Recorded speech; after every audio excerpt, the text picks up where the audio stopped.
Hey guys, back with another Fuji Talk video, and today I'm having Russell's Reserve 10-year. Now this is a 10-year bourbon made by the Wild Turkey Family Distillery. It goes for $40 here in Michigan. It's pretty tasty. This is a 90 proof, so nothing too kind of blow you away, but it's really tasty. It's got a lot of complex flavors and not bad for $40. 10-year-old age bourbon for $40. Bourbon prices have gone up. If you drink whiskey, you know that, and this one still, you can find it quite most places, even some grocery stores. So today's topic is Sigma lenses for the Fujifilm X-mount. A while back, Sigma announced that they will start making Fujifilm X-mount lenses, starting off with the 56mm 1.4, 16 1.4, and the 30mm f1.4. Now there's even some people on YouTube for about a month or so now that have gotten these lenses or doing side-by-side comparisons, and I want to do this video just to kind of give you my 2 cents, my take on it, and if I'm going to plan on buying this, or if I had to do something all over again, would I buy these? So let's start off with the Sigma lenses. Even though I don't have one here, one in front of me, I have used one for when I had my Sony E-mount camera. So as far as image quality, very good image quality. Build, now they don't feel the same as far as quality. Quality is one of those things, it can be measured in 2 ways, right? How does it feel in the hand? The weight of it, the machinery, how does it look, the anodization, things like that. It's like a perception of quality, and then there's the quality of a track record. How many failures have you had with the amount of uses? I haven't heard any bad things about Sigma lenses. I never had a problem with my Sigma lens, so I can't really say it's built less quality, but I can say it does feel a little inferior in my hand. Again, not to saying it's inferior build quality or if it's gonna last not as long. That I don't believe. I think you'll get good service out of it. Now, just so that you're aware, and this is what made me do this video, look at this 56mm 479, a huge value over the Fujifilm lenses. Now we're comparing an f1.4 to an f1.2, but this 56mm f1.2, I think it goes for about $900 or $1,000. I'll screw up my screen if I bring it up, but substantially less money you can pick up the Sigma 1.4 for the 56mm. And then again, 479, the 16mm is $449 versus like, again, $900 to $1,000. But this Fuji 16mm f1.2, I don't have it to use side by side, but yeah, this is a beautiful lens. The up close focus is incredible. I don't know how that compares, but as far as the size comparison on the Sigma 16mm, this bourbon's already setting in, 16mm f1.4 to this one, you can see, again, I can't put it side by side, but the Sigma is a bit longer. But still, good lens. What I'm here to tell you is if you are looking to buy the Sigma lenses, wait. Don't rush and buy. You're going to pay that luxury tax to be the first one to get it. And if you add up these prices, it's kind of high. Even though it's a substantial savings over the Fujifilm, you see $479, $449, and $339. A short while, just like the Sony, just like the Micro Four Thirds, they'll start discounting these things significantly. And they also offer a 3-lens kit.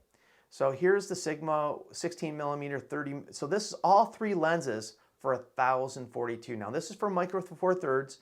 They also have the same deal for the Sony E-mount. It's the exact same lens. That irks me a bit about Sigma.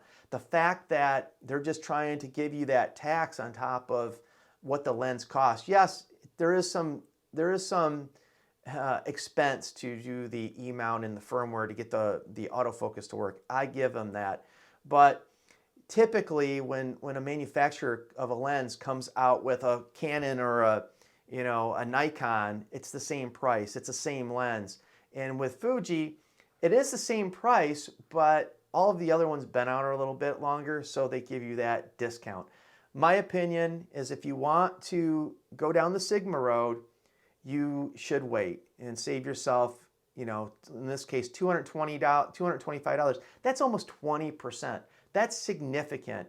And the other thing to consider when you're buying lenses is the aperture ring.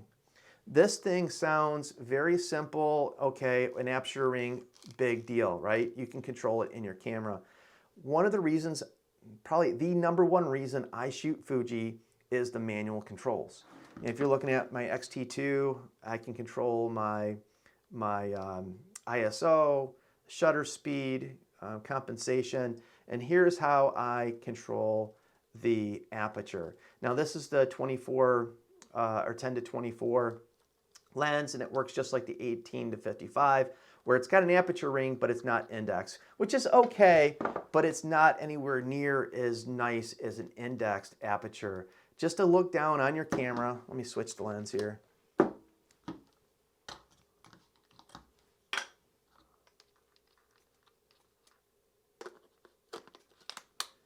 And to know right where you're at, f4, f2.8, it's a big deal. It's a big deal to me. It's one of those things where you could say, wow, for $300 or $400 more, is it worth it? Now, only you can decide that. And for me, it kind of is, because when I go to buy, as I mentioned, I do want the 35 millimeter f1.4 now. Now, when I'm looking, I don't just jump on any site and buy that 35 millimeter f1.4 by Fujifilm. I'm going to wait. It will go on sale. It might take a year. It might take 2 years, but it will go on sale again, especially since Sigma has competition there. So Fuji has to have some discounts and they have to have some sales. Now, as far as autofocusing, I'll have to watch those videos. If you're into video, I shoot video from either my tablet or my iPhone these days.